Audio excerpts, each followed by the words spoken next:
In 1781, a 57-year-old bachelor who had never traveled more than 40 miles from his birthplace published a book so dense that even his admirers admitted they could not understand it. That book would dismantle 2,000 years of philosophical certainty and rebuild human knowledge from the ground up. Tonight we will walk through the complete philosophy of Immanuel Kant, from his quiet Prussian childhood to his revolutionary reconstruction of metaphysics, ethics, and aesthetics.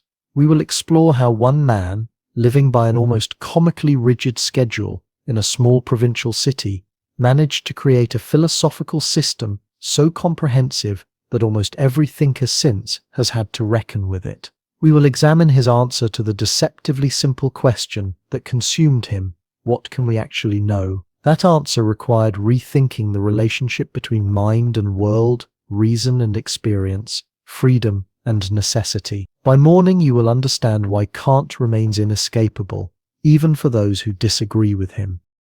The book that appeared in 1781 was called The Critique of Pure Reason, and it arrived with almost no warning. Kant had been a respected professor at the University of Königsberg for decades, publishing competent works on natural philosophy and metaphysics that attracted little attention beyond academic circles. Then he went silent. For more than 10 years, he published almost nothing while he wrestled with a problem that had, as he put it, awakened him from his dogmatic slumber. When the critique finally appeared, running to more than 800 pages in its first edition, it was nearly incomprehensible. The sentences were labyrinthine. The arguments were structured with an almost mathematical precision that seemed designed to repel casual readers. Even sympathetic colleagues admitted they could not follow the reasoning. Moses Mendelssohn, one of Germany's leading philosophers, called it a work that would crush the brain of anyone who tried to understand it. Kant himself, realizing that almost no one had grasped what he was attempting,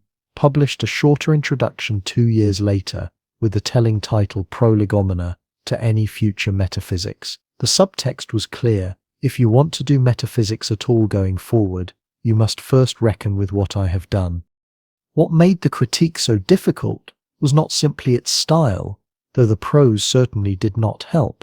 The real challenge was that Kant was attempting something unprecedented. He was not merely proposing a new theory within philosophy. He was proposing to redefine what philosophy could be, what questions it could legitimately ask, what methods it could use, and what limits it must observe. He was in effect writing the instruction manual for human reason itself, and he was doing so by reversing the most basic assumption about knowledge that had governed philosophy since the ancient Greeks. Where everyone before him had assumed that the mind must conform to the world in order to know it, Kant proposed the opposite, that the world as we experience it must conform to the structures of the mind. Objects, he argued, do not come to us as neutral facts waiting to be discovered. They come already shaped by the forms through which we perceive them, and the concepts through which we think them. Space and time are not features of reality itself, but the necessary conditions under which we encounter anything at all. Causation is not something we observe in nature,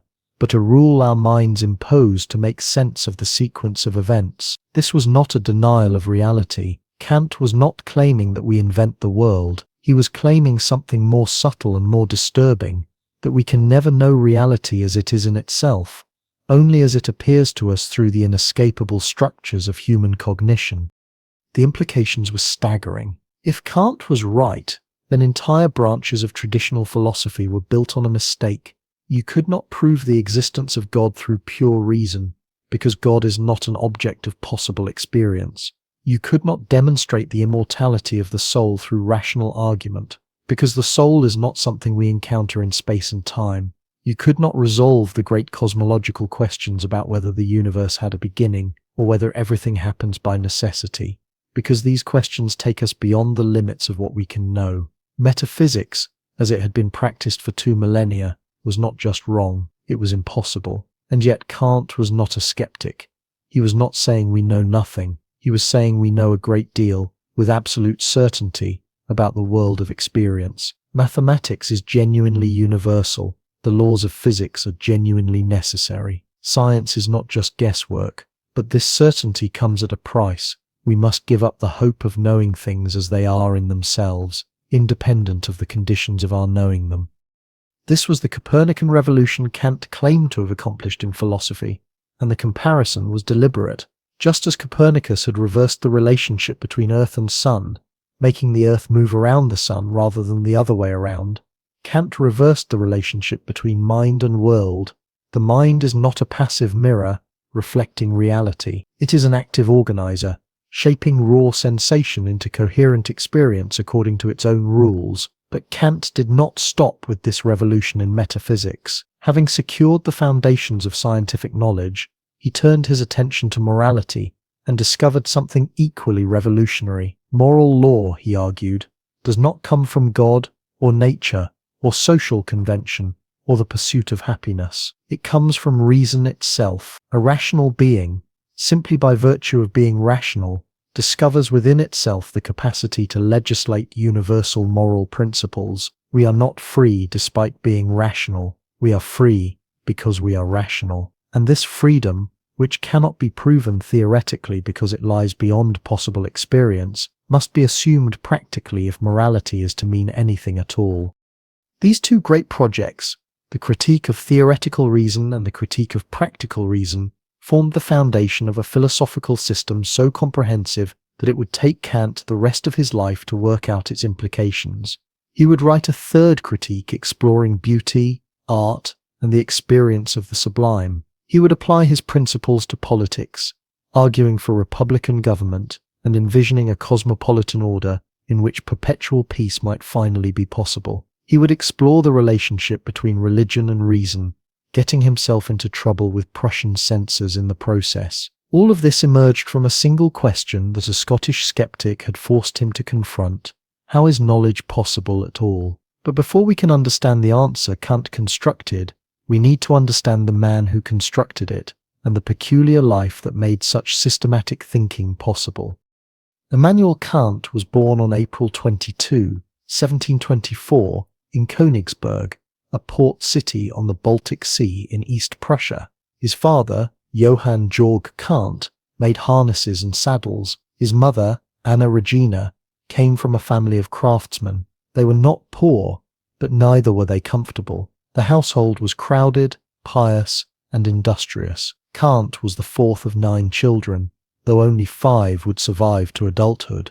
This was the world of artisans and small merchants, of early mornings and careful budgets, of Protestant sobriety and the quiet dignity of skilled labor.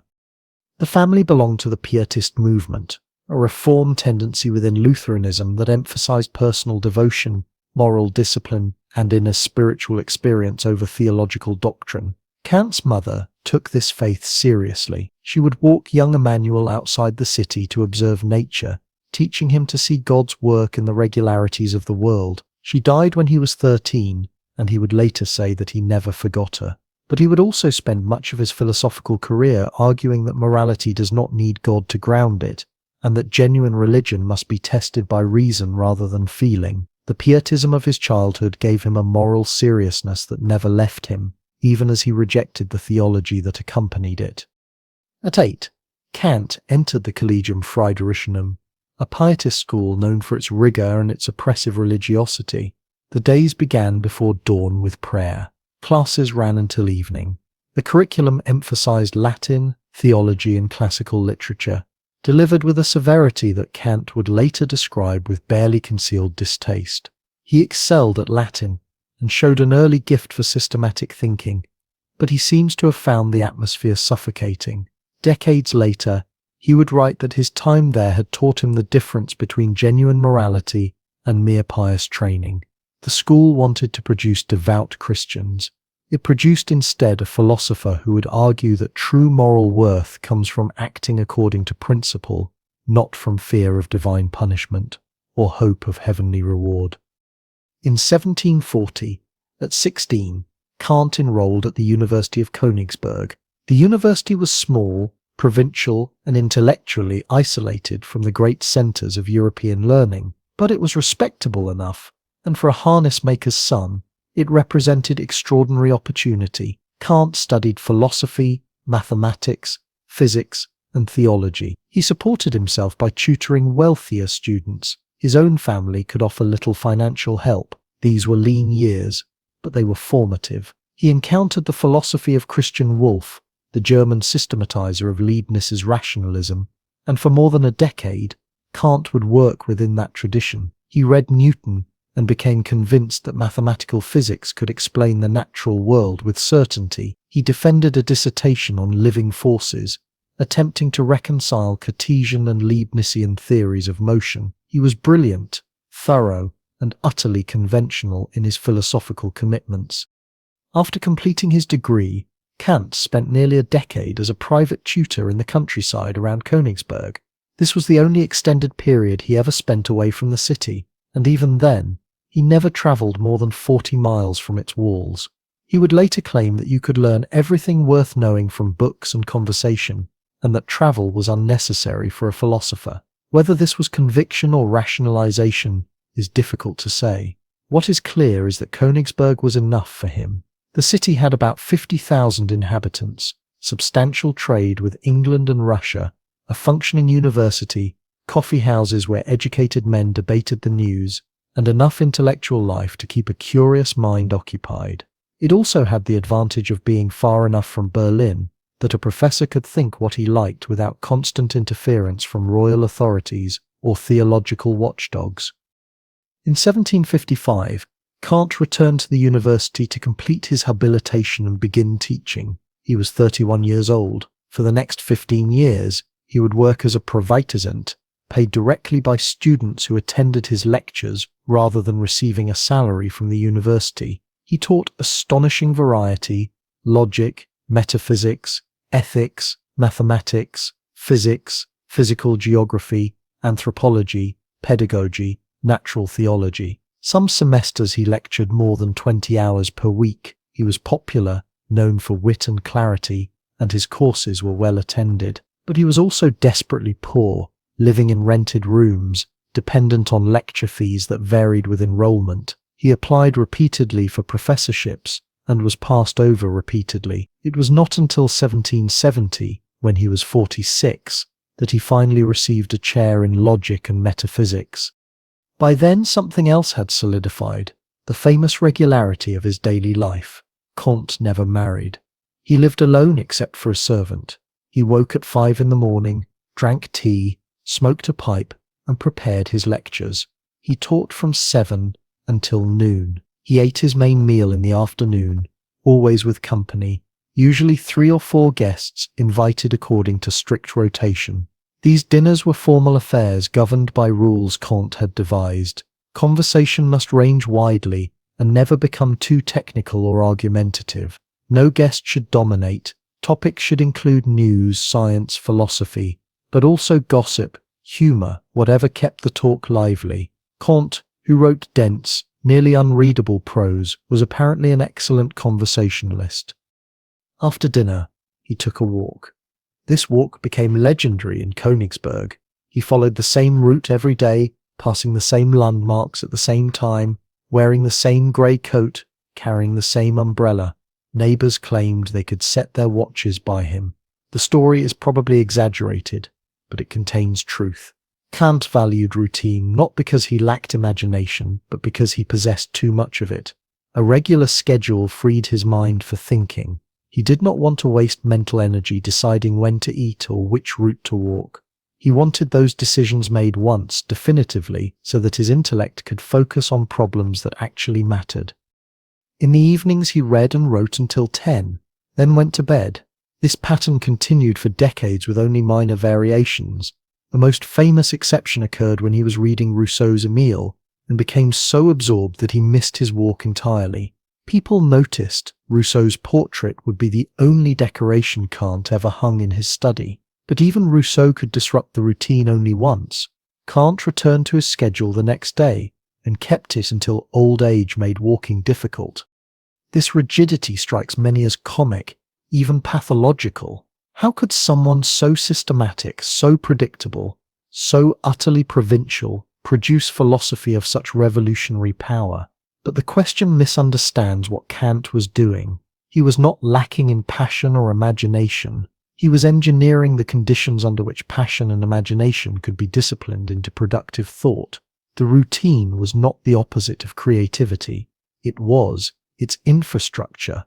In the quiet, methodical accumulation of hours spent thinking, reading, and writing, Kant constructed a philosophical system that would dismantle and rebuild the entire edifice of Western metaphysics. And for years, no one outside Königsberg particularly noticed. During the 1760s and early 1770s, Kant published steadily works on natural science, metaphysics, logic, aesthetics. He argued that space is infinite, that the universe might contain multiple solar systems, that earthquakes have natural rather than divine causes. He developed a theory of the sublime. He defended rationalist metaphysics against skeptical challenges. These were competent works, sometimes insightful, occasionally original, but they were not revolutionary. Kant was still working within the assumptions of Leibnizian rationalism, still confident that pure reason could grasp the ultimate nature of reality. He had not yet encountered the problem that would shatter that confidence and send him into more than a decade of silence, during which he would rethink everything he believed about knowledge, reality, and the limits of human understanding. But this quiet, methodical life was about to be interrupted by a philosophical crisis. Kant had been teaching and writing for decades, confident in the rationalist tradition he had inherited. Then he encountered a Scottish skeptic whose arguments threatened to dissolve all certainty. For years, Kant had operated comfortably within the rationalist tradition inherited from Leibniz and Wolff. Reality, he believed, could be known through reason alone. The principles of logic and mathematics revealed the structure of the world itself. Metaphysics was a science as rigorous as geometry. Then sometime in the 1760s, Kant read David Hume. He would later say that Hume awakened him from his dogmatic slumber. It was not a gentle awakening. Hume had posed a question so simple, it seemed almost naive. How do we know that the future will resemble the past? We believe that the sun will rise tomorrow, that dropped objects will fall, that fire will burn. We call these beliefs knowledge of causation, but what justifies them? Hume's answer was devastating. Nothing does. We have seen the sun rise every day of our lives, but that does not prove it will rise tomorrow. We have never seen the past exert any mysterious power over the future. All we have ever observed is that one event follows another, the constant conjunction of events, not causation itself. You might object that this is merely semantic quibbling. Call it what you like, the pattern holds. But Hume pushed further. Our belief in causation, he argued, is not based on reason at all. It is a habit of mind, a psychological expectation built up through repeated experience. When we see the cue ball strike the 8-ball, we expect movement, but that expectation is a feeling, not a logical inference. We could imagine, without contradiction, a world where struck balls remain motionless. The connection between cause and effect is not necessary in the way that mathematical truths are necessary. It is merely customary. This was not skepticism for its own sake. Hume was excavating the foundations of human knowledge and finding them far shakier than anyone had admitted. If causation is just customary expectation, then all scientific knowledge rests on habit rather than reason. Newton's laws describe patterns we have observed, but they cannot be rationally justified. We have no grounds for believing they will continue to hold. Every prediction about the future, every claim about unobserved events, every statement about how nature must behave becomes an article of faith rather than knowledge. The implications for metaphysics were even worse. Traditional metaphysics made grand claims about substances, souls, God, and the ultimate nature of reality. But these claims went far beyond anything we could possibly observe. If we cannot even justify belief in causation, which we seem to observe constantly, how could we possibly justify belief in God or the immortal soul, which we never observe at all? Hume's skepticism threatened to reduce metaphysics to empty speculation, a castle built on fog. Kant found himself in an impossible position. He could see the force of Hume's arguments. The rationalists had indeed been too confident.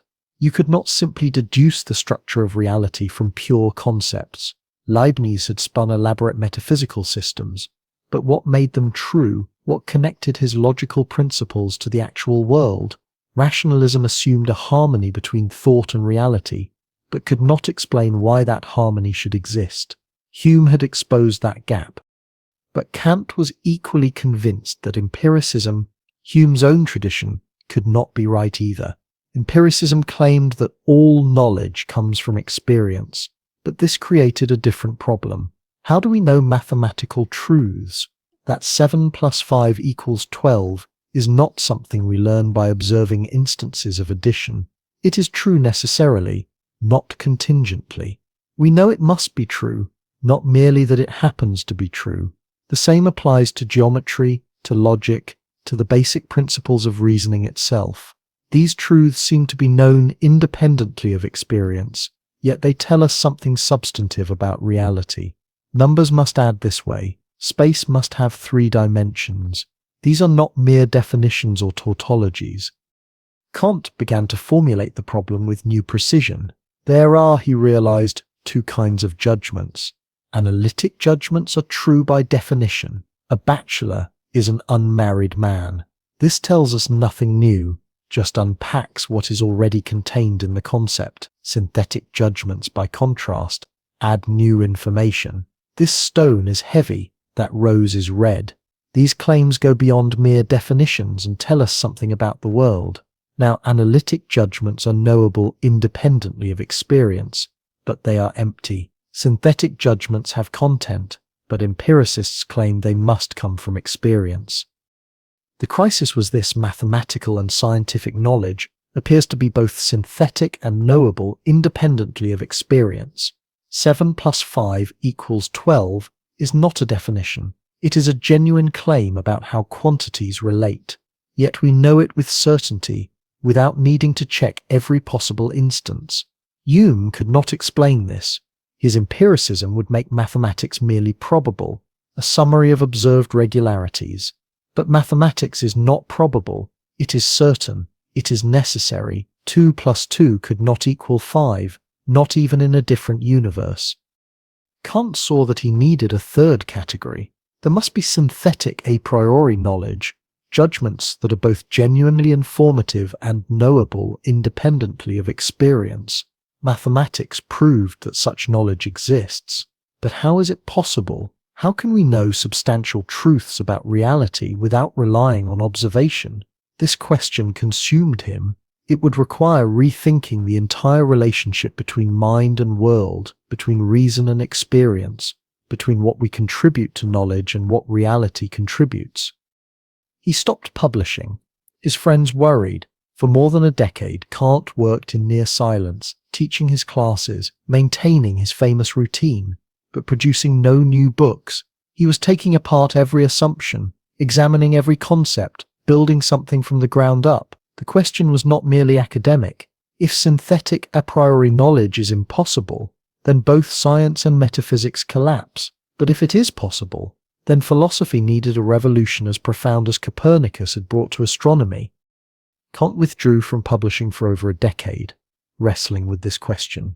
When he finally emerged, he had created something unprecedented, a new way of thinking about the relationship between mind and world. But understanding it would require learning a new vocabulary. The critique of pure reason opens with a question that sounds deceptively modest. What are the conditions that make knowledge possible? But answering it would require Kant to do something philosophers had never seriously attempted. He would have to examine not what we know, but how we know. Not the objects of experience, but the structure of experience itself. And what he discovered would invert the entire relationship between mind and world. Kant himself compared his approach to the revolution Copernicus created in astronomy. For centuries, astronomers had assumed the sun and stars revolved around a stationary Earth. They built elaborate mathematical systems to account for the observed motions of celestial bodies. These systems worked, after a fashion, but they grew increasingly complex and unwieldy. Copernicus made a radical suggestion. What if we have been thinking about this backward?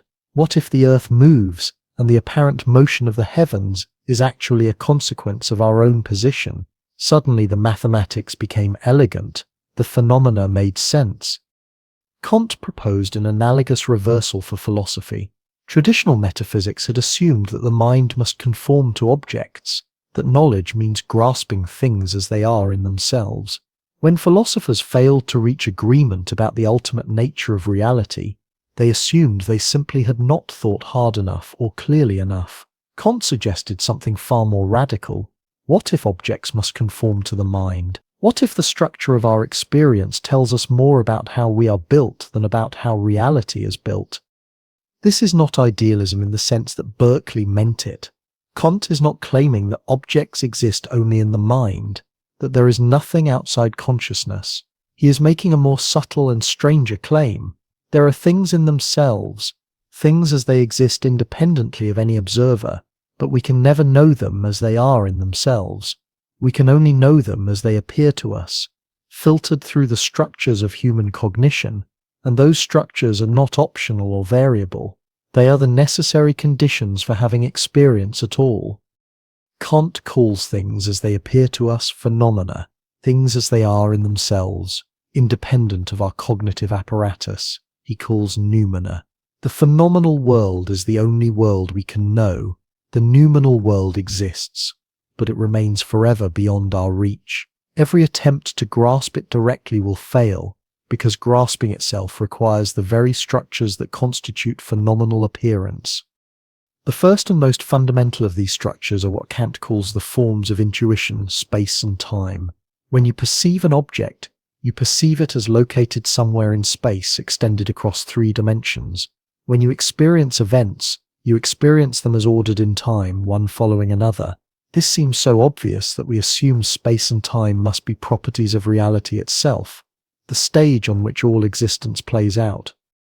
Kant argues this is exactly backward. Space and time are not properties of things in themselves. They are forms of human sensibility, structures through which the human mind organizes the raw data of sensation. We cannot perceive anything except in spatial and temporal terms, not because everything that exists is spatial and temporal, but because spatiality and temporality are built into the way we perceive. Space and time are, in Kant's language, transcendentally ideal but empirically real. They are ideal in the sense that they depend on the subject, not the object, but they are real in the sense that they structure all possible human experience without exception. This is not a claim you can test empirically, because any empirical test already presupposes space and time. You cannot step outside your own perceiving to see whether things really are spatial when nobody is looking. The very question is malformed. Spatiality is not a property things have or lack. It is the form through which we must perceive whatever we perceive. Consider how strange this makes certain questions. Is the universe infinite or finite in space? Does time have a beginning, or has it always existed? These seem like straightforward empirical questions about the cosmos. But if space and time are forms of intuition rather than properties of reality in itself, then these questions are asking about the limits of human perception, not about the universe as it is independently of perception. The questions remain meaningful, but they mean something different than we thought. This is how Kant rescues science from Humean skepticism. Hume had shown that we cannot justify our belief in causation or the uniformity of nature through reason or through experience. But if causation is not something we discover in things, but something the mind imposes on things as a condition of experiencing them, then skepticism loses its foothold. We can be certain that every event in our experience will have a cause, not because we have surveyed all possible events, but because causality is part of what it means for something to appear to us as an event at all. Yet, this rescue comes at a cost. If we can only know phenomena, never noumena, then traditional metaphysics must abandon its grandest ambitions. We cannot know what the soul is in itself, or whether God exists beyond human categories, or what freedom might mean at the noumenal level. These are not merely difficult questions awaiting better arguments. They are questions that exceed the limits of possible knowledge. Metaphysics, as it had been practiced for 2,000 years, is impossible. Some of Kant's contemporaries found this conclusion disturbing, even nihilistic. It seemed to make reality itself unknowable, to trap us forever in the prison of our own minds. But Kant saw it differently. We lose access to a kind of knowledge we never actually had. The dogmatic metaphysicians had been building castles in the air, mistaking concepts for insights into ultimate reality. Kant clears away the castles, but he leaves us with something solid, the phenomenal world, which is the only world we have ever genuinely known, and the only world we need for science, morality, and life. There is something almost relieving about this limitation. Once you accept it, the desperate attempt to see things as they are in themselves, to achieve a God's-eye view of reality, was always doomed. But the world as it appears to us is not a lesser world. It is the human world, the world we inhabit, the world where we build and love and discover. Kant is not diminishing that world. He is showing us what makes it possible. But space and time are only the beginning. Kant argued that the mind also structures experience through concepts, through categories that organize the raw data of sensation into coherent experience. This is where his system becomes genuinely architectural. But space and time are only the beginning. Kant argued that the mind also structures experience through concepts, through categories that organize the raw data of sensation into coherent experience. This is where his system becomes genuinely architectural. Space and time, for all their importance, merely provide the framework within which things appear to us. They tell us where and when we encounter objects, but they do not tell us what those objects are or how they relate to one another. For that, we need concepts, and not just any concepts, but a specific set of fundamental categories that make experience itself possible. Kant's insight was that, just as there are pure forms of intuition, there are also pure concepts of the understanding. These are not learned from experience, but are the preconditions for having experience at all. They are the scaffolding upon which all empirical knowledge must be built. He derived these categories systematically, in a move characteristic of his architectural temperament. He began with something seemingly simple, the logical forms of judgment. In traditional logic, there are 12 basic ways we combine concepts in judgments. We judge things to be universal or particular or singular. We affirm or deny or limit. We categorize relationships as categorical or hypothetical or disjunctive. We assess judgments as problematic or assertoric or apodictic. To anyone not steeped in 18th century logic, this sounds like scholastic hair-splitting, but Kant saw something profound in this classification. If these are the fundamental ways we form judgments, then there must be corresponding fundamental ways we think about objects themselves. From the 12 logical forms, he derived 12 categories of pure understanding. Under the heading of quantity, unity, plurality, and totality, under quality, reality, negation and limitation, under relation, substance and accident, cause and effect, and community or reciprocal interaction, under modality, possibility and impossibility, existence and non-existence, and necessity and contingency. These are not arbitrary labels. They represent the basic conceptual structures through which we must think about any object whatsoever. You cannot have an experience of something without implicitly using these categories. When you see a cup on a table, you are deploying the category of substance, something that persists through time and bears properties. When you see the cup fall and break, you are deploying the category of causality, one event bringing about another. When you recognize that the cup exists but might not have, you are deploying the categories of existence and possibility. The categories are invisible in ordinary experience, precisely because they are what make ordinary experience possible. They are like the grammar of thought itself, so fundamental that we only notice them when philosophers make them explicit. But here Kant faced a formidable challenge. Granting that we possess these pure concepts, how do we know they apply to experience? Space and time are forms of our intuition, so whatever we intuit must necessarily conform to them. But the categories are concepts, products of the understanding, not forms of sensibility. What guarantees that the concepts we think with actually correspond to the objects we perceive? This is the problem Kant addressed in what he called the transcendental deduction, the most notoriously difficult section of the critique of pure reason. Kant himself rewrote it entirely for the second edition. and philosophers have been arguing about what he meant ever since. The difficulty is not mere obscurity, it stems from the radicalism of what Kant is attempting. He is trying to show that the categories necessarily apply to all possible experience without assuming that they are somehow built into things themselves. He needs to demonstrate that the structure of our concepts and the structure of our experience must match, that they belong together as parts of a unified whole. The key to the deduction lies in what Kant called the transcendental unity of apperception.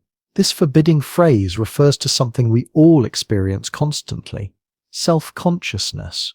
When you have multiple experiences, you recognize them as yours.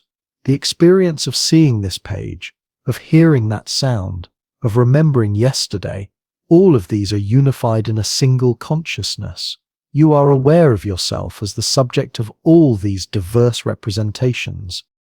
Kant's claim is that this unity is not a trivial fact, but the deepest principle of all cognition. For representations to belong to a single consciousness, they must be synthesized, brought together according to rules.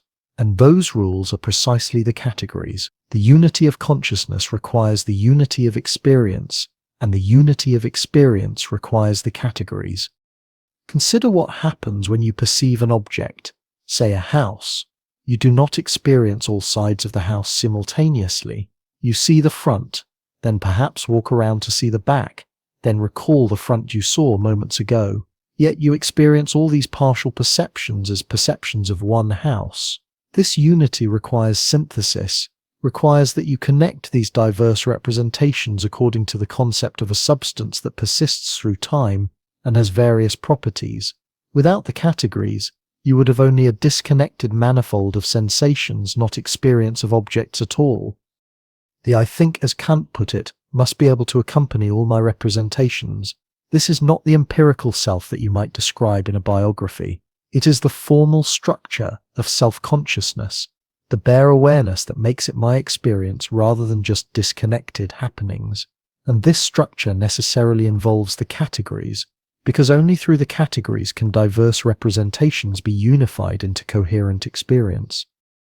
This is how Kant rescues causation from Hume's skepticism. Hume had argued that we cannot observe causation, only constant conjunction. We see one billiard ball strike another, then see the second ball move, but we never see the causing itself. From this, Hume concluded that causation is just a habit of mind, not a feature of reality. Kant agrees that we do not observe causation in the way we observe colors or shapes, but this does not make it subjective in Hume's sense. Causation is a category, a necessary structure we impose on experience. It is not something we discover in the world, but something we bring to the world in order to make experience possible at all. When we perceive events in time, we must order them causally, must understand some as effects of others, because that is what it means to have coherent temporal experience. Without causality, there would be no experience of objective temporal order, only a subjective flux of perceptions. So Hume was right that causation is not in things as they are in themselves, but he was wrong to conclude that it is merely psychological habit. It is a transcendental condition, a necessary structure of any experience whatsoever. Science is saved from skepticism not because we can prove that the world must be causal, but because we can prove that our experience must be causal. And since science studies experience, not things in themselves, that is sufficient. The categories, then, are like the scaffolding of a building that remains invisible once construction is complete. We live within the structure they provide, and we cannot step outside it to see what things would look like without them. They are the permanent forms of human understanding, valid for all experience precisely because they make experience possible. Having secured the foundations of natural science, Kant turned his attention to what lies beyond possible experience. Traditional metaphysics had made grand claims about God, the soul, and the cosmos. Kant would show why these claims inevitably lead to contradiction. Having secured the foundations of natural science and rescued causation from skepticism, Kant turned his attention to the territory that philosophers had traditionally claimed as their highest achievement, metaphysics itself. The grand questions that had occupied thinkers since Plato, the nature of the soul, the structure of the cosmos, the existence of God, were these within reason's grasp, or had centuries of brilliant minds been pursuing illusions? Kant's answer would be devastating to traditional metaphysics, yet strangely liberating. He would show that when reason tries to extend beyond all possible experience, it does not simply fail to reach certainty, it falls into systematic, predictable errors that reveal something profound about reason's own nature. The first target was rational psychology, the attempt to prove the nature of the soul through pure reason alone. For centuries, philosophers had argued that they could demonstrate the soul's immortality, its simplicity, its substantiality, its distinctness from matter.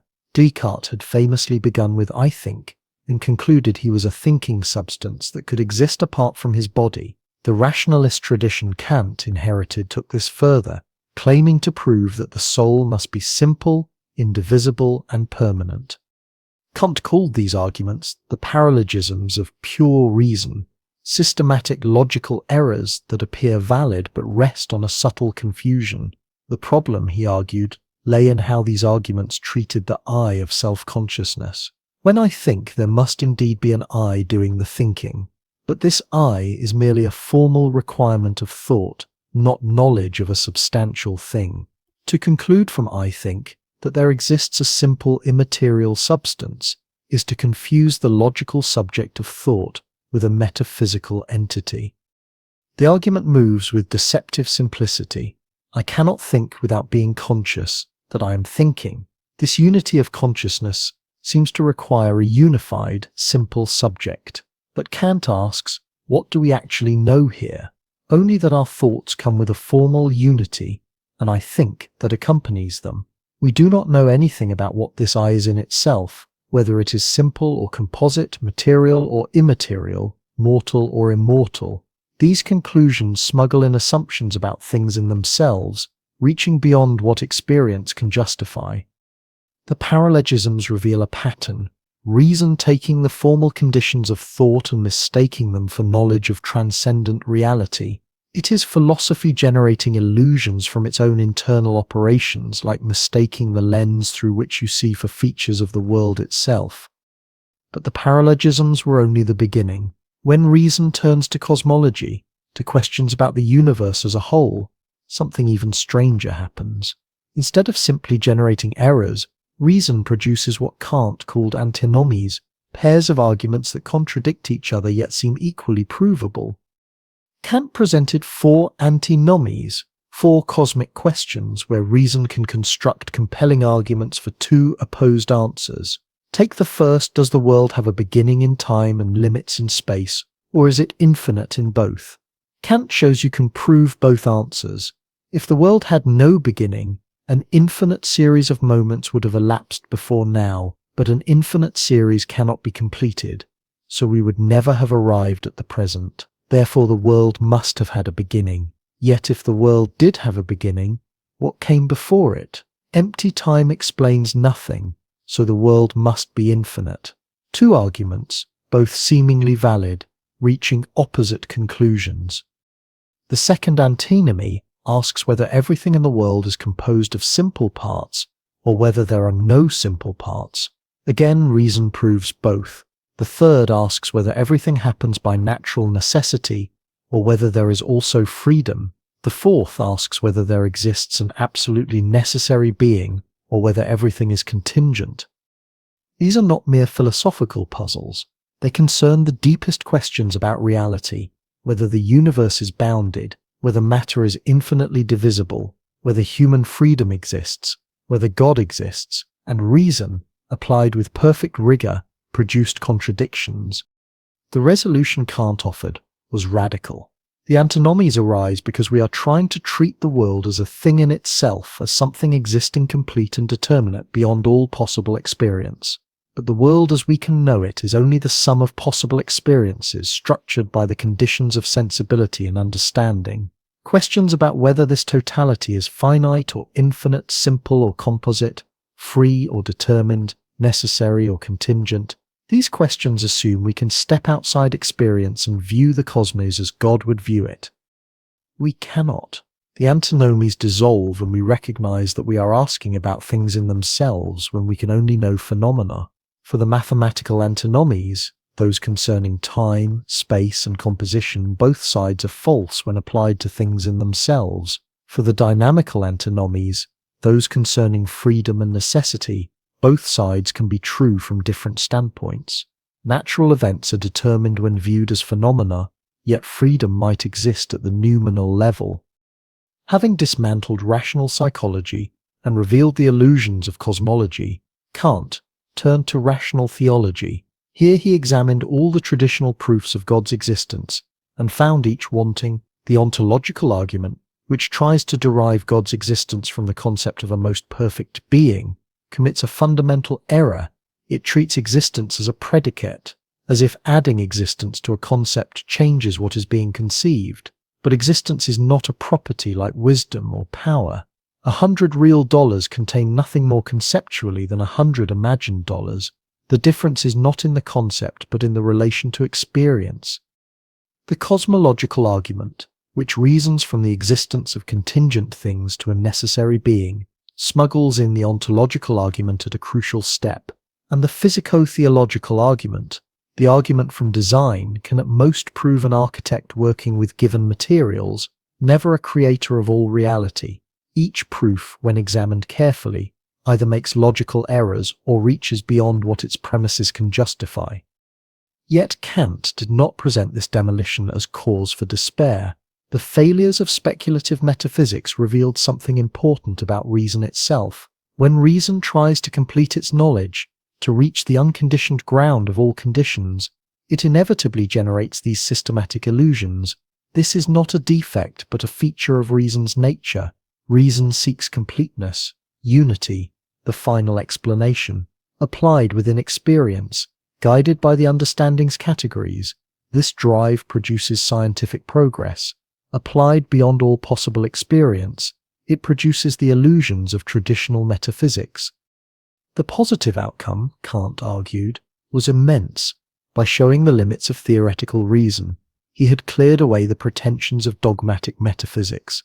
Philosophy could no longer claim to prove the soul's immortality, the cosmos's structure, or God's existence through pure reason. But in removing these false proofs, Kant insisted he had made room for faith. The moral law, as he would argue in his next critique, gives us practical grounds for what theoretical reason cannot demonstrate. We cannot know we are free, that the soul persists, that God exists, but we can have rational faith in these ideas as necessary postulates of moral life. The critique of pure reason ends with reason understanding its own boundaries, recognizing that the deepest questions of human existence lie beyond the reach of theoretical proof. This is not skepticism, but critical philosophy, philosophy that knows its own limits. And yet Kant insisted that reason does have legitimate uses beyond organizing experience. There is a realm where pure reason can legislate the realm of morality. Here Kant would construct his second great critique, one that begins not from what we know, but from what we ought to do. Having secured the foundations of knowledge, having shown what we can and cannot know about the world as it appears to us, Kant turned to a different question entirely. Not what is true, but what is good. Not how the mind structures experience, but how reason can guide action. The result would be a moral philosophy as radical as his epistemology, one that claimed to discover universal ethical laws written into the structure of rationality itself. Kant looked at the moral philosophy he had inherited and found it contaminated. Every theory, from ancient virtue ethics to modern utilitarianism, grounded morality in something outside the will itself. Aristotle made virtue depend on human flourishing, on what fulfilled our nature. The utilitarians made rightness depend on consequences, on the balance of pleasure and pain. Even divine command theory made morality depend on God's will, on something external to the moral agent. Kant had a term for all of this: heteronomy, the rule coming from outside, from heterol, the other. This struck him as a profound mistake, a category error that missed what makes morality moral in the first place. If you act kindly because it makes you happy, you are acting from self-interest. If you tell the truth because God commands it, you are acting from fear or obedience. If you help others to maximize overall pleasure, you are acting from calculation. In none of these cases are you acting from duty itself, from recognition of the moral law as binding simply because it is right. And for Kant, only actions done from duty have genuine moral worth. This was not a popular position. It seemed cold, inhuman even. Surely, his critics said, it is better to help someone out of compassion than from grim, dutiful determination. But Kant was making a subtler point. Compassion is admirable, but it is not the foundation of morality. Compassion is an inclination, a feeling, and feelings come and go. They vary from person to person, from moment to moment. You cannot build universal moral law on the shifting ground of emotion. What you need is something stable, something that holds regardless of how you happen to feel, regardless of what consequences might follow, regardless of what God or nature or society demands. You need autonomy, autonomos, the self-giving law to itself. This is where the categorical imperative enters. Kant distinguished it sharply from hypothetical imperatives, the ordinary practical rules that govern most of our lives. If you want to be healthy, exercise regularly. If you want to succeed in business, treat customers fairly. These are conditional. They bind you only if you have the relevant desire. The categorical imperative is different. It commands unconditionally. It does not say if you want something, then do this. It says simply do this. And what it commands is that you act only according to maxims you could will as universal law. The formulation sounds abstract, almost empty, but watch how it works. Suppose you are considering making a lying promise. You need money, and you know you can get it by promising to repay a loan you have no intention of repaying. What is your maxim, the principle of your action? Something like, when I need money and cannot get it honestly, I will make a false promise. Now apply the test. Can you will this as a universal law? Can you coherently want a world in which everyone makes false promises when convenient? You cannot, and the reason reveals something deep about rationality itself. If everyone made false promises whenever it suited them, the institution of promising would collapse. Promises work only because people generally keep them, because there is background trust. A universal law of false promising would destroy the very practice your maxim depends on. You're involved in a performative contradiction, trying to make an exception of yourself while relying on others following a different rule, and rationality cannot tolerate this kind of incoherence. The categorical imperative is not an external constraint imposed on you. It is the demand of consistency, of treating like cases alike, of not claiming special privileges for yourself that you deny to others. But Kant offered other formulations of the categorical imperative, and the second is perhaps more immediately compelling. Act in such a way that you treat humanity, whether in your own person or in the person of another, always as an end and never merely as a means. This is the formula of humanity, and it makes explicit what the universal law formulation implies. When you lie to someone, you use them as a tool for your purposes, denying them the information they need to make their own rational choices. When you manipulate or coerce someone, you treat them as an object to be managed rather than a rational agent with their own projects and dignity. The word dignity is crucial here. Kant argued that rational beings have unconditional worth, worth that does not depend on any external purpose or valuation. Everything else in nature has price, has value relative to our needs and desires. A hammer is worth whatever it helps us build. A pleasant experience is worth the enjoyment it provides. But persons are not instruments for anything else. They are ends in themselves, sources of value rather than objects with value. This is what it means to have dignity rather than price. And this dignity grounds absolute moral constraints. You cannot treat persons as mere means, no matter how much overall good it might produce, no matter how much suffering it might prevent. The individual is not expendable for the collective. There is a third formulation, less often emphasized but equally important.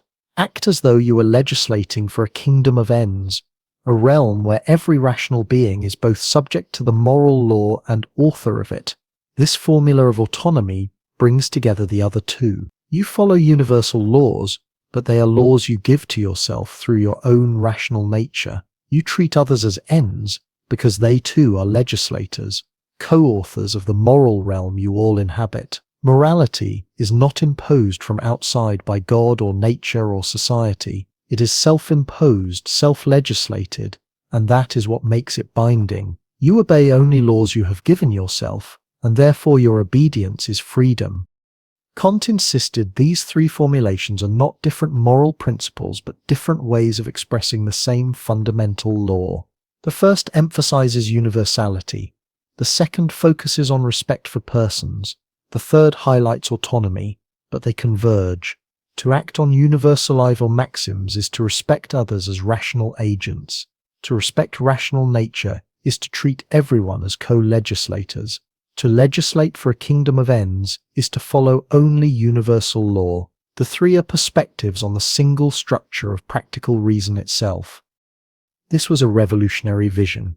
Kant had grounded morality in reason alone, needing no appeal to God, no reference to human nature or happiness, no calculation of consequences. The moral law is accessible to any rational being through reflection on what consistency and respect for rationality require. A secular ethics, yes, but not a relativist one. Universal, necessary, binding on all rational creatures regardless of their circumstances or culture. As stark and demanding as his epistemology was limiting. But this raises a profound problem. If the natural world is governed by causal necessity, as the first critique established, how can we be free to act morally? Kant must now reconcile determinism with freedom, nature with morality. The categorical imperative commands us to act according to principles we will as universal law. It requires us to treat humanity as an end in itself. It demands that we legislate as members of a kingdom of ends.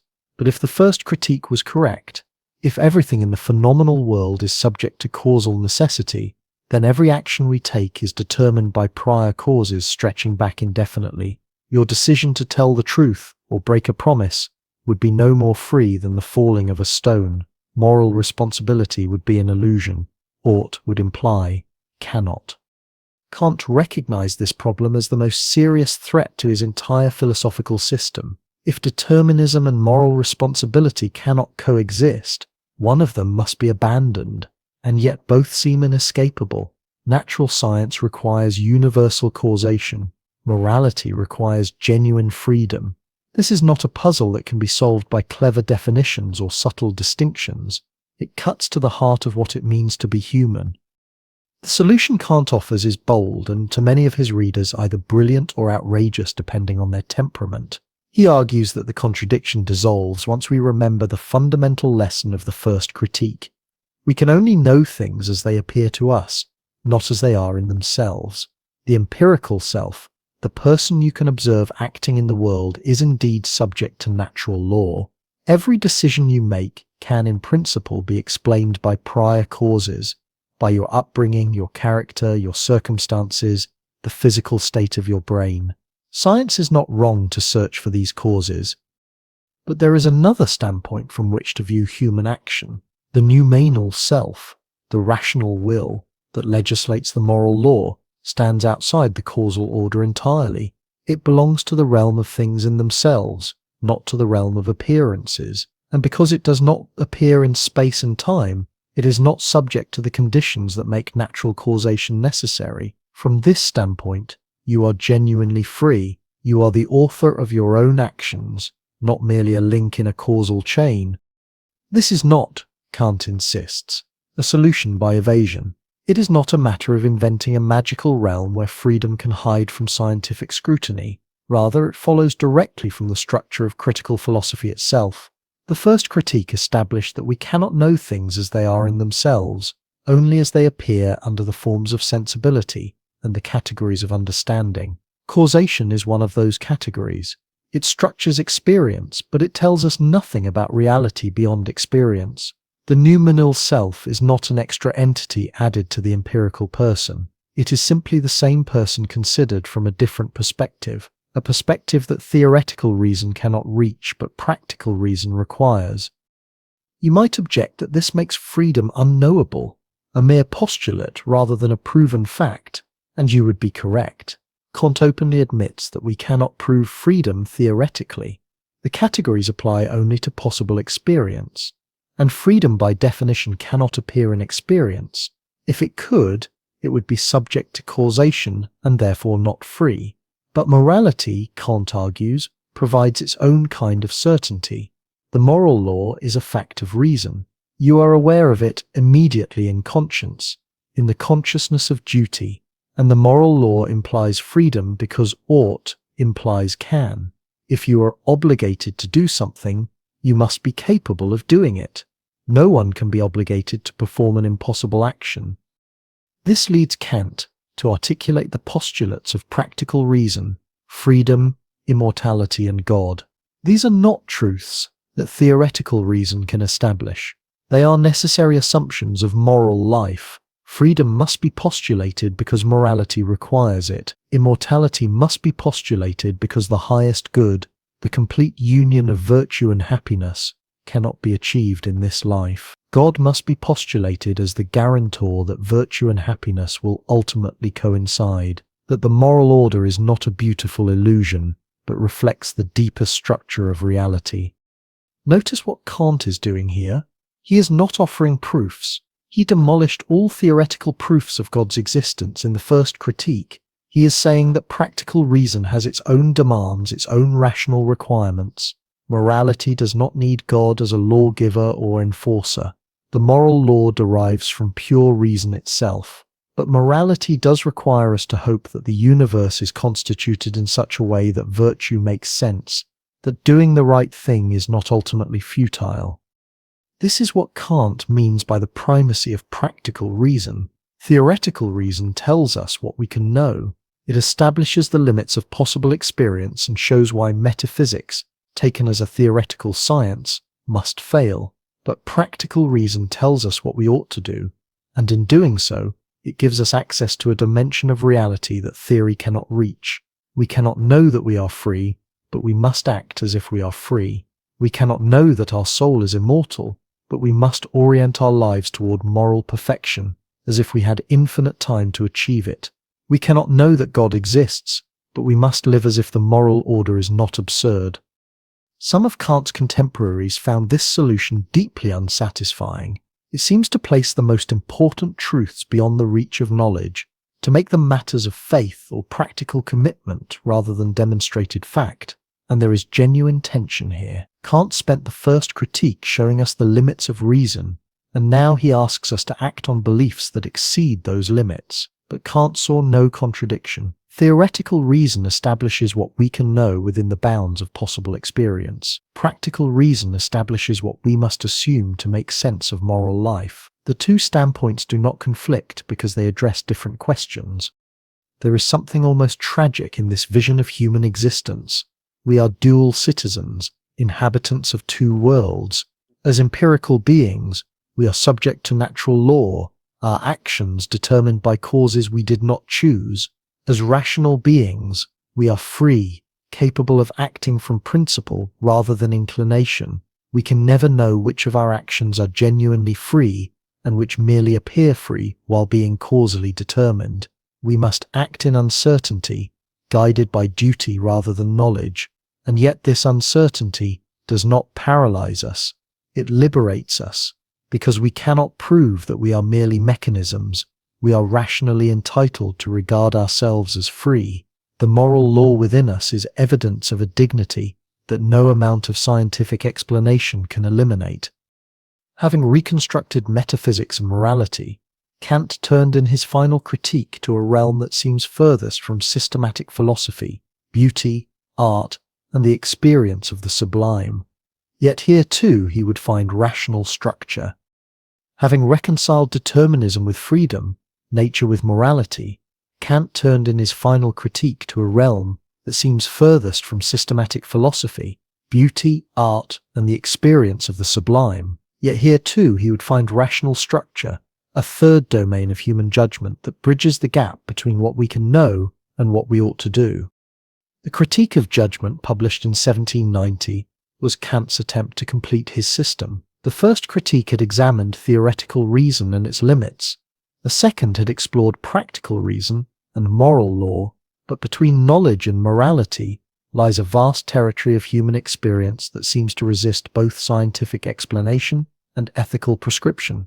When you stand before a painting and feel moved by its beauty, when you gaze at mountain peaks and experience the sublime, when you observe a living organism and marvel at its apparent design, you are making judgments that do not fit neatly into either category. These are not claims about what is true, nor are they declarations of what ought to be done. They are something else entirely. Kant called them judgments of taste, and he insisted they have their own peculiar logic.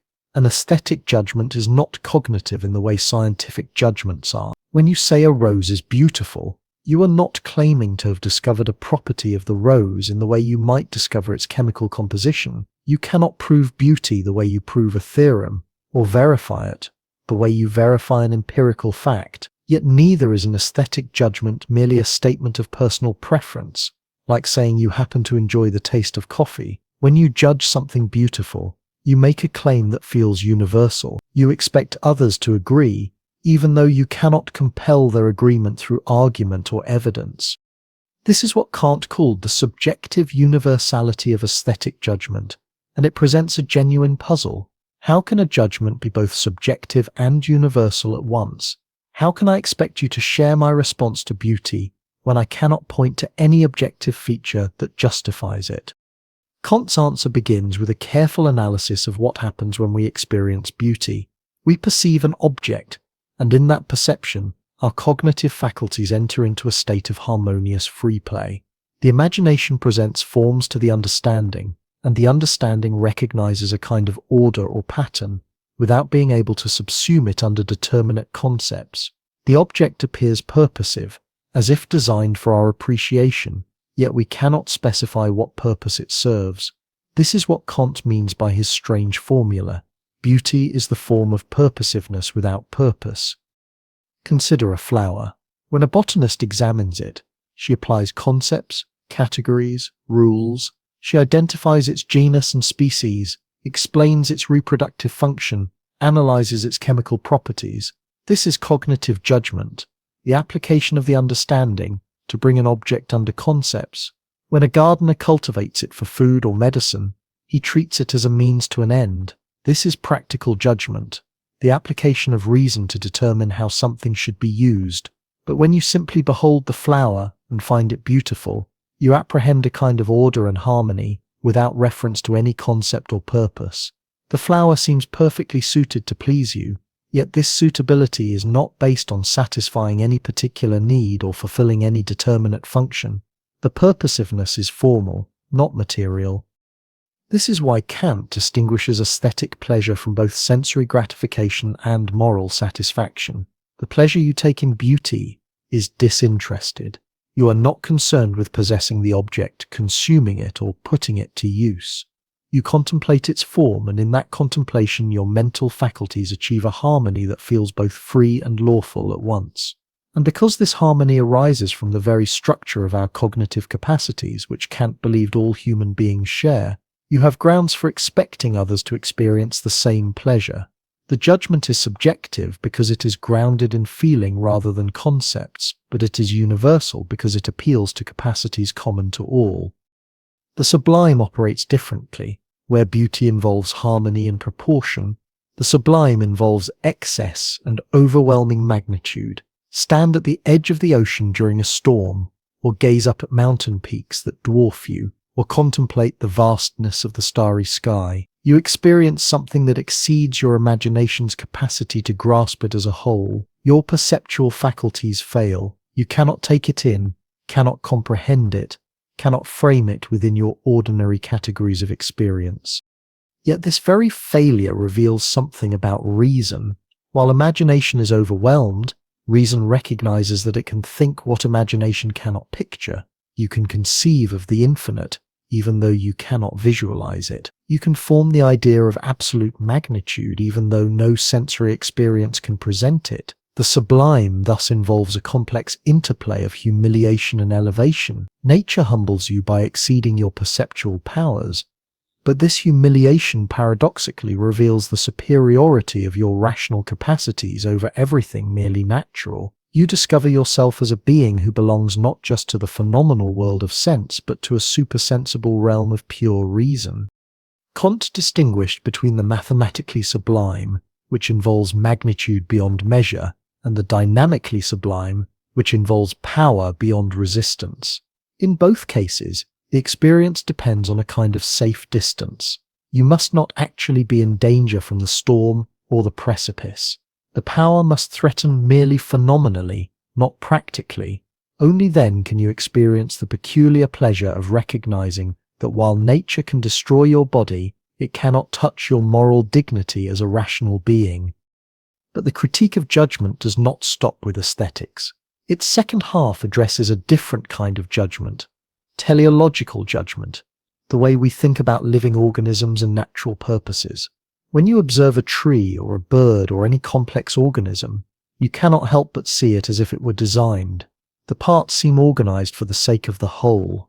The structures appear purposive. The eye seems made for seeing, the heart for pumping blood, the roots for absorbing nutrients. Yet Kant had already established in the first critique that we cannot know things as they are in themselves, and that causes and purposes are categories we apply, not features we discover in nature. Moreover, mechanistic explanation, understanding nature through efficient causes, is the only legitimate form of scientific knowledge. To invoke purposes and design is to abandon the proper method of natural science. So Kant finds himself in a difficult position. We must think of organisms as if they were purposively organized, yet we cannot claim to know that they actually have purposes. Teleological judgment is therefore regulative, not constitutive. It is a maxim for guiding our investigation of nature, not a claim about what nature really is. We must employ the concept of natural purpose to make sense of biological phenomena, but we must remember that this is a reflection of how our minds work, not a proof of cosmic design. This becomes particularly acute when considering the organism as both cause and effect of itself. An organism produces itself in the sense that each generation reproduces the species. Its parts are possible only through their relation to the whole, yet the whole exists only through the combination of the parts. This reciprocal causality has no analogue in purely mechanical systems, where causes always precede effects in a linear chain. An organism seems to be self-organizing, self-maintaining, self-reproducing. We have no adequate mechanical model for this, which is why we resort to the language of purpose and design. Kant was careful not to claim that this proves the existence of an intelligent designer. That would be to fall back into the mistakes of traditional metaphysics that the first critique had dismantled. But he did argue that our inability to understand organisms in purely mechanical terms points to a limitation in our form of cognition, not necessarily a fact about reality itself. Perhaps an intellect structured differently from ours, an intuitive intellect that grasped wholes prior to parts, would see no conflict between mechanism and purpose.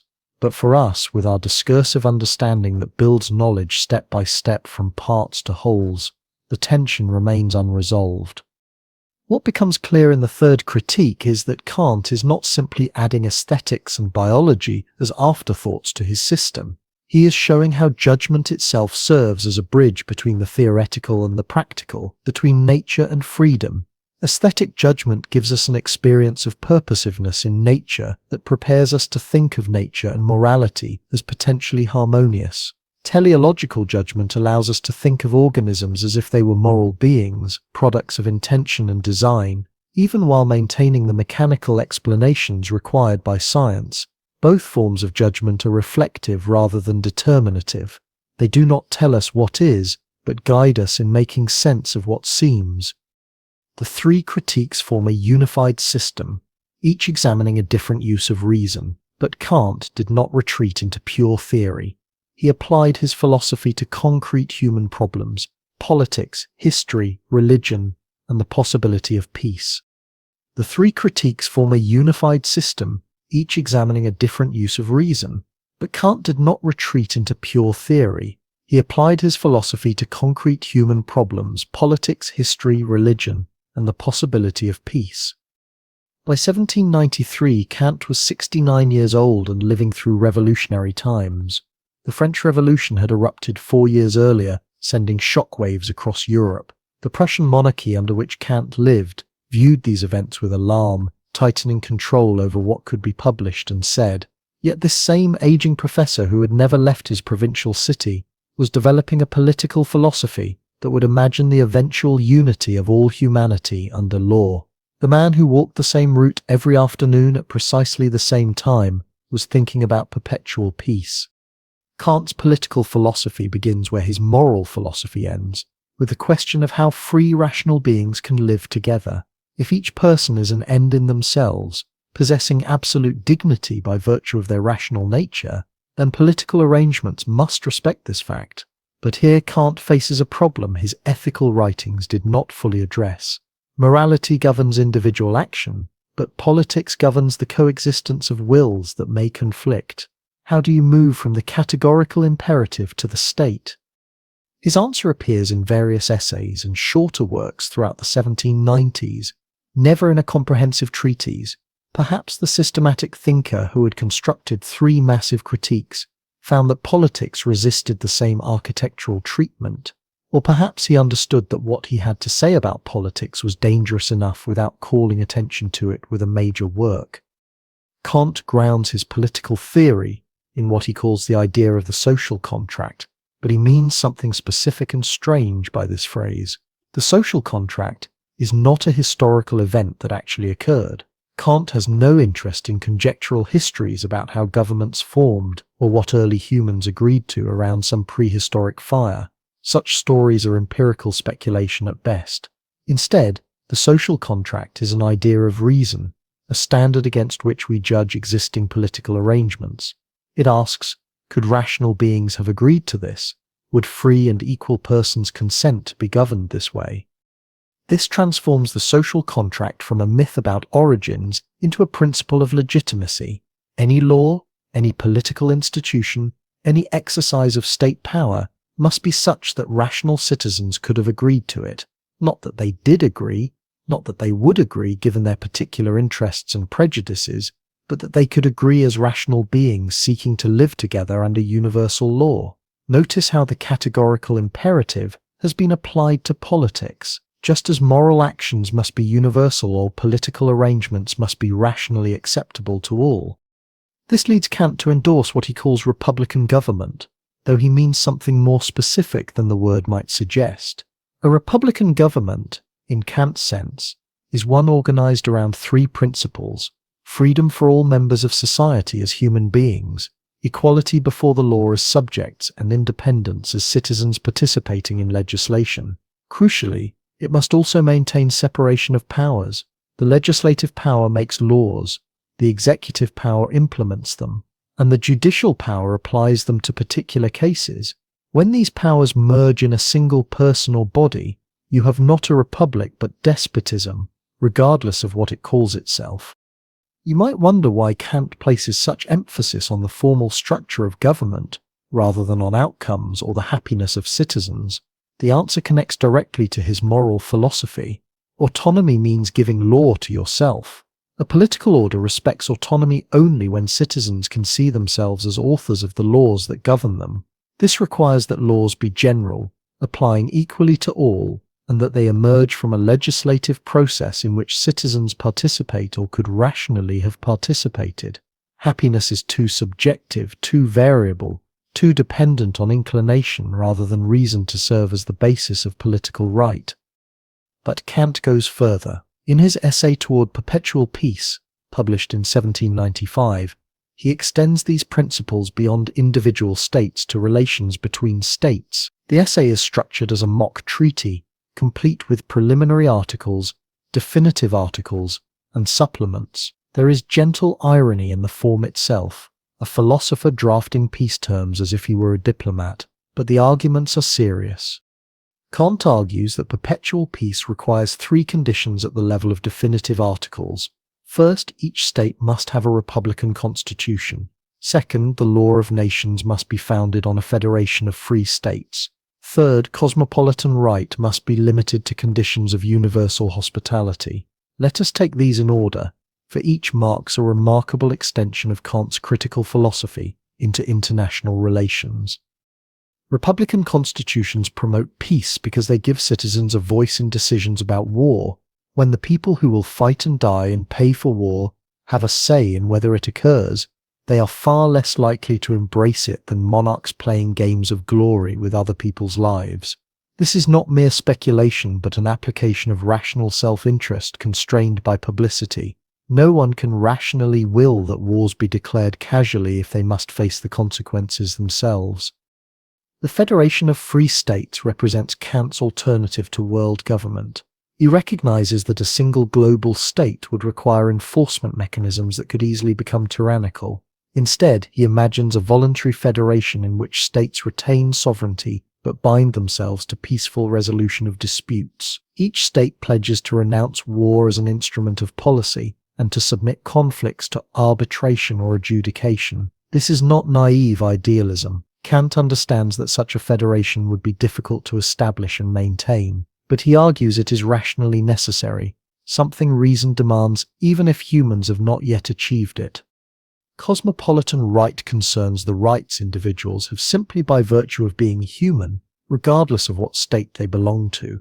Kant limits this to hospitality, the right not to be treated as an enemy when arriving peacefully in another's territory. This might seem minimal, but consider what it excludes. It prohibits enslaving visitors. It prohibits attacking peaceful traders. It prohibits treating foreigners as having no rights at all simply because they are foreign. In Kant's time, when European powers were colonizing the world with spectacular violence, this principle had radical implications. Indeed, Kant explicitly condemns colonialism in the essay's supplements. He describes with bitter irony how European nations bring civilization to other lands through conquest and exploitation, how they treat the inhabitants of Africa, Asia, and the Americas as lacking any rights because they lack European political forms. This contradicts cosmopolitan right absolutely. Every human being, regardless of where they were born or what community they belong to, has dignity and rights that must be respected. Kant proposes a test for political right that mirrors the categorical imperative, the principle of publicity. Any political action or maxim that must be kept secret to succeed is unjust. If you cannot publicly announce your reasons for doing something without undermining your ability to do it, then you are acting contrary to right. This applies both to domestic politics and international relations. Secret diplomacy that contradicts public commitments is unjust. Laws that work only if citizens do not understand them are unjust. The test of publicity makes transparency not just practically useful but morally required. Yet even as Kant was developing these political ideas, he was running into trouble with the very state whose legitimacy his principles questioned. In 1793, he published Religion Within the Bounds of Bare Reason, a work that attempted to interpret Christian doctrine in purely rational terms.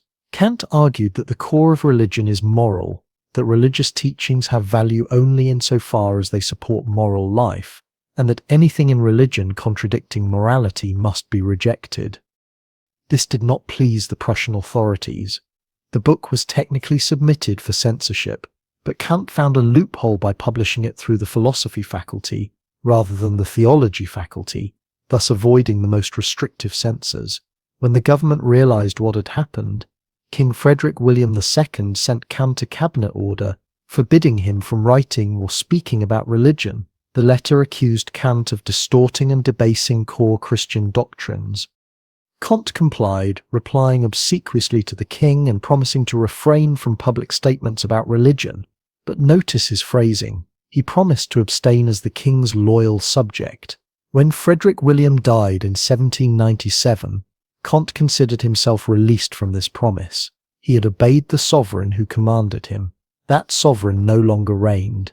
Kant the systematic philosopher was also Kant the careful casuist when necessary. The incident reveals something important about Kant's relationship to political authority.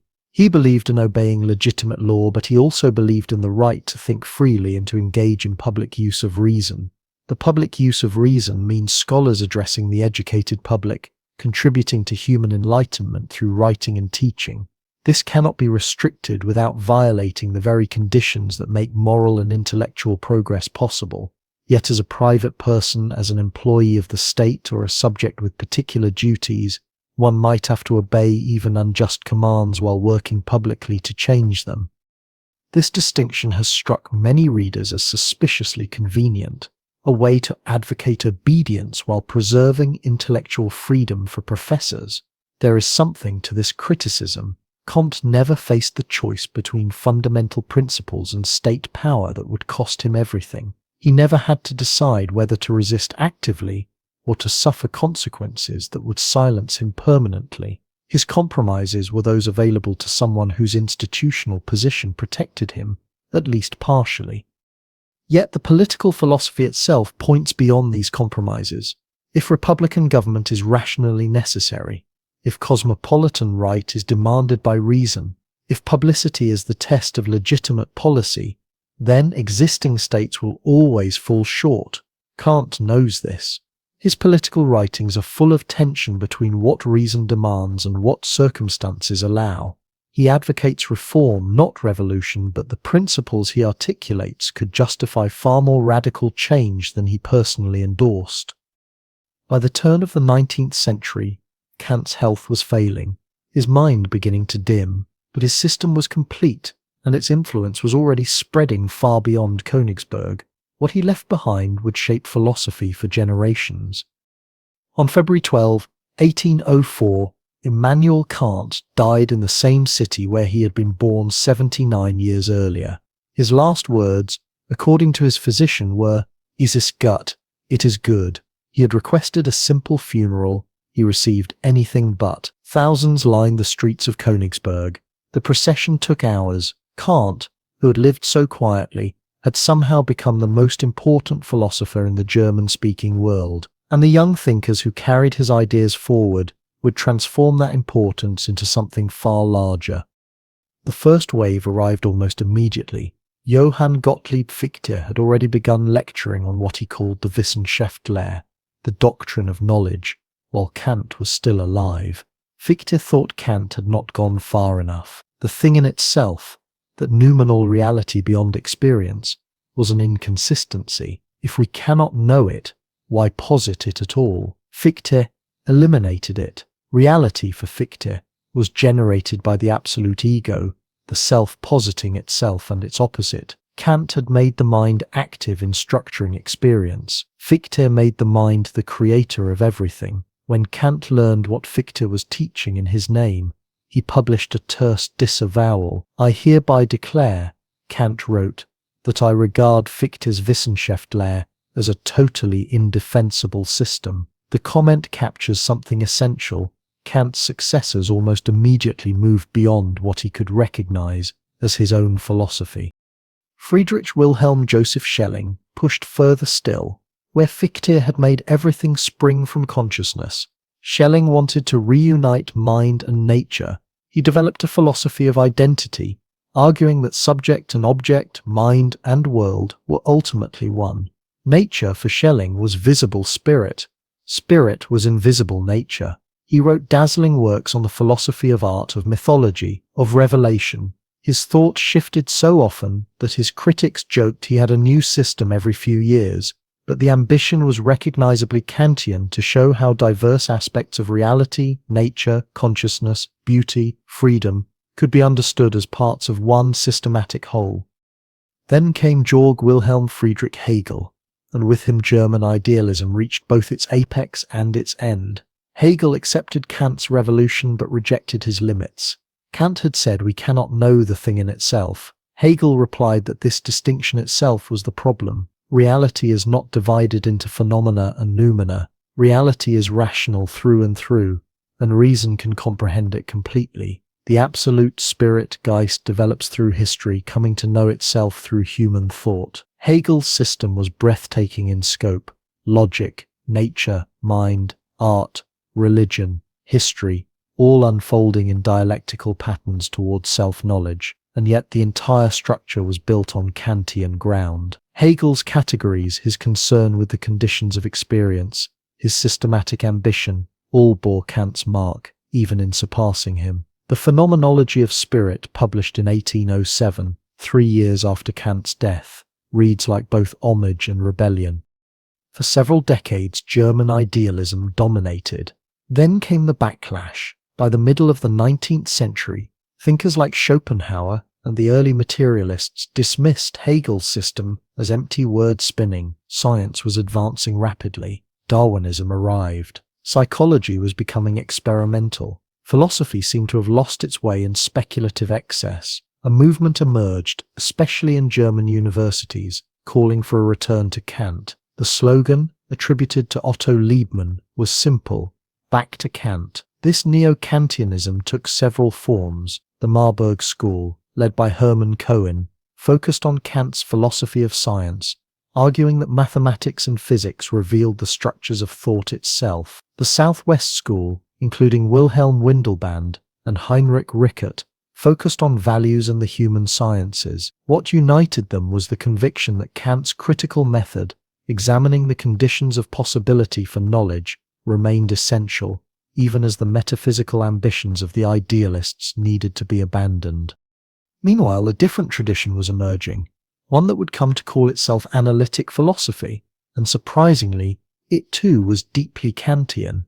Gottlob Frege, developing his logic in the late 19th century, was trying to answer a question Kant had posed: how is mathematical knowledge possible? Frege's answer differed from Kant's.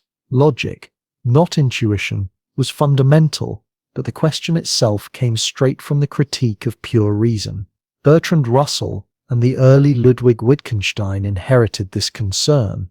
Russell's theory of descriptions, his attempt to show how language relates to reality, was an attempt to clarify what can meaningfully be said. Wittgenstein's Tractatus Logico-Philosophicus ends with the famous line, "Whereof one cannot speak, thereof one must be silent." This is recognizably Kantian, drawing limits to thought, showing what lies beyond those limits. The logical positivists of the Vienna Circle in the 1920s took Kant as their primary opponent and their secret model.